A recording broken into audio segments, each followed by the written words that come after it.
bringing you the latest news from Lubbock High Athletics. This is the Westerner Fan Zone podcast from 100.7 The Score. Welcome back to the High School Fan Zone on a Monday night.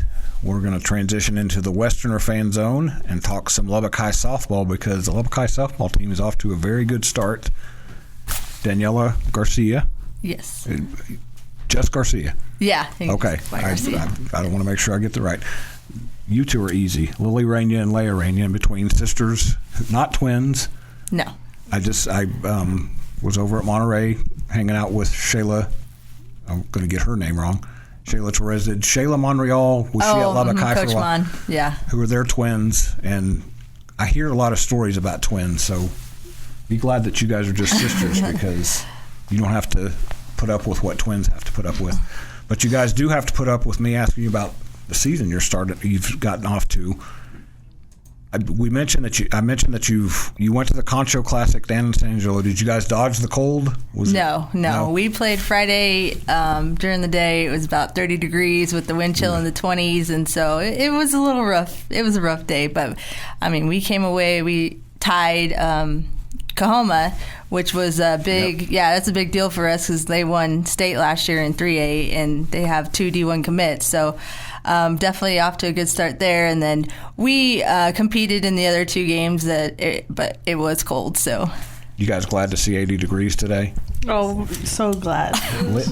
She was very excited about yes. that.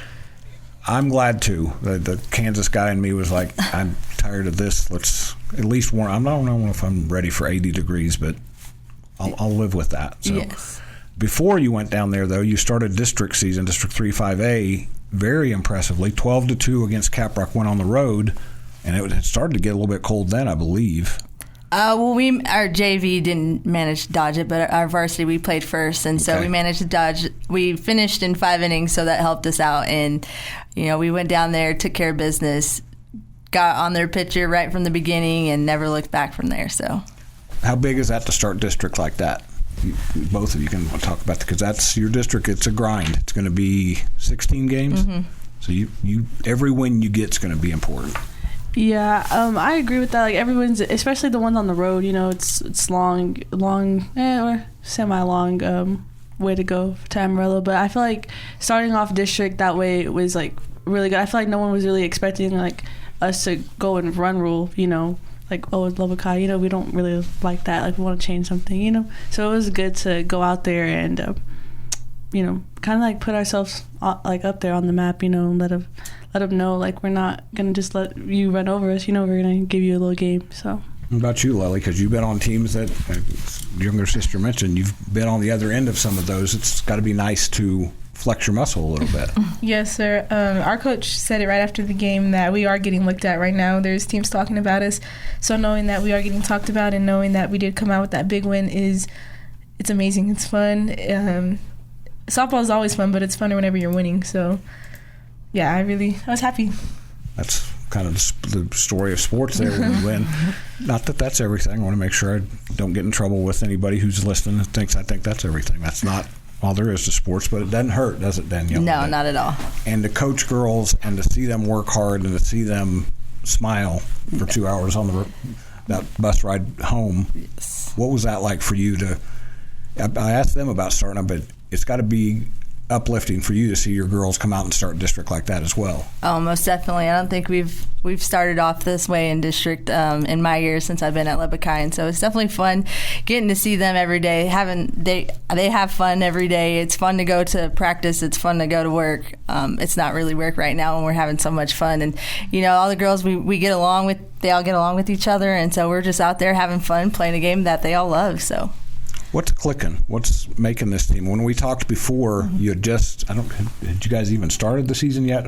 Because you were still on basketball. Scrimmages, but so no games. It's one thing to be optimistic before you take the field, but What has clicked? I'll let the girls answer this. Yeah. What has clicked so far? What's I think worked? our offense has improved tremendously over the past couple of years. Our lineup is strong from the top to the bottom, I feel, and we rely on each other. And like I said last time, if me and my sister back to back, so if I end up striking out or not getting on, I can count on my sister to pick me up and get me on. And I feel like it's that throughout the whole lineup is just we trust each other more to bring in more runs. And not only that, but we don't really leave as many girls on bases as we were doing. We're just bringing in more runs. Our lineup is a lot stronger. So I think is what clicked with us. What about you? Yeah, basically that's really it. I know before, like when we came in here a while back, we said that chemistry was like a big thing with us. Like I feel like we all just click, and that's a good thing. We're always cheering each other on and everything and stuff like that. So you guys batting right next to each other can be confusing for an old dude trying to keep up with you on Game Changer. Sometimes I have to text coach to make sure I've got the right one when I'm putting my stuff together, but that's a good problem to have when you're both doing big things on the softball field. So yes, sir. We're coming up on a break here. We're going to talk more about Lubbock High because they head to another tournament this week and then get into the meat of district after that. This is the Westerner Fan Zone on 100.7 The Score. I'm Randy Rosetta, and we'll be back after this break. Diving headfirst into Lubbock High athletics. You're listening to the Westerner Fan Zone on 100.7 The Score and the 100.7 The Score mobile app. Welcome back into the Westerner Fan Zone on 100.7 The Score. This is Randy Rosetta. I'm with three members of the Lubbock High softball team. We're talking about the success that they've created early and kind of what lies ahead. Daniela, when we talked before, Haley Sotelo's been around for 3 years? Yes, so she's a junior. In between segments here, we were talking about the life of a high school coach, how you have to ride the storm sometimes. Yes. When you've got a junior pitcher, though, that's when you start leaning into her a little bit and counting on her to do some things. How has she done? Obviously, if you're 6'3" and 2, she's done some good things in the circle. Oh, most definitely. She comes in and she gives us the opportunity to win every game, and so she's got some really good pitches with some good movement. So that's really what has helped her and us this year, and being able to have her and confident, and she's been confident in her pitching as well, so that's gone a long way, and there's just something new aura about her that we can count on her, and we know that she's going to go in there and get the job done for us. Because when I saw you guys a couple of years ago, I think she was a freshman. Yeah, we're still learning ways. Yeah, young people have to yes, learn how to. And she's done a great job. She worked hard in the off season, and it's showing right now. And so we really leaned on her to get us through quite a bit of innings to start off with. And obviously, that's a pretty big key in softball when you've got at least one girl you can rely on. That's a pretty big difference. I mentioned that you go to a tournament this week. Where are you headed this weekend? We're going to Saginaw. Which you've been the last several years, correct? No, this is actually the first time we've gone. Yeah, so right off the bat, we play Level Land, so we'll see. Yeah, you go travel a little bit just to play a team that's local to you, but that's okay. And then we play some Fort Worth teams, so hopefully we're looking to get good competition there. For you two, what I think is cool about softball and baseball at this time of year is because you get to go on the road, spend time with each other, learn about each other, not necessarily between the lines, but get to know each other. If you didn't already know, I'm going to guess you two know each other pretty well. But those tournaments, how valuable are those? What do you take away from those, whether you win every game or lose every game? Tournaments are always fun, but it's always better when we're winning. I feel like they're a good, opportunity for us to, get all the little jitters out before district, and I feel like we take the games as a good. What's the word? Measurement. Yes, I don't know. Just gives us an idea and allows us to work together, as more. And outside of the softball, just spending time together also just builds, our chemistry and connection. So. Did you do it in basketball too? Mm-hmm. Yes, sir. What about you, Lola? You've been through those tournaments a few more times than younger sister here. What do those do for you to get you ready, especially now? Because after you get back, like we said, it's district twice a week. Sometimes 3 times a week, right?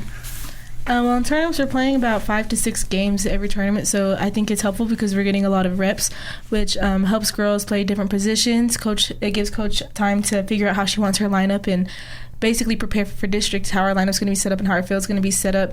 So I think it's good because we're getting a lot of reps. And then outside of the field, just spending time with each other, I've met so many of my best friends that have graduated, and I'm still in contact with them because of tournaments, because that's whenever we were able to bond and get closer with each other. So it not only helps us prepare for district and our important games, but it also, like Leah said, brings us closer together and creates friendships and relationships with each other. So you get to figure out who snores when you Leah. Because you want to get to the playoffs. You want to take a team to Abilene or to wherever for playoffs, and that's when those tournaments come back and help you a little bit. You get the playoffs and you're playing one game. You're playing that best of three. Mm-hmm. You've kind of been tested a little bit. Yeah, it definitely gives our second pitcher, who's a freshman, an opportunity to get some innings in and get some work in, because we're going to need her during district to pitch some innings, and so that's a great time for her to get some confidence, and she has been. She's been working her way up, and we've kind of had to say, hey, this is how it's varsity softball now, so it's a little different competition, but she's done a great job for us so far. So. I think it was Lily mentioned that coaches get to tinker and experiment a little bit, and that's probably a little bit fun for a coach. You get in, not that it's not fun to coach all the time, but that's where you get to move some chess pieces a little bit for 2 or 3 days. Right, and I always tell these guys to compete with each other every day at practice and in games, because, like I said, one day it's one person doing great, and then the next day it's the other person. So you just, being able to get those opportunities to those kids, I like to know what they can bring to the table. So you go to the Saginaw tournament Thursday, Friday, Saturday, 5 or 6 games, a lot of softball. Come back, and next week you play your first home district game against Tascosa. Yes. So that'll be the chance for folks to come out to Lady Westerner Field and check out this team that's off to a really good start. That's going to wrap us up on the Westerner Fan Zone. We'll come back after the break for the Plainsman Fan Zone on 100.7 The Score.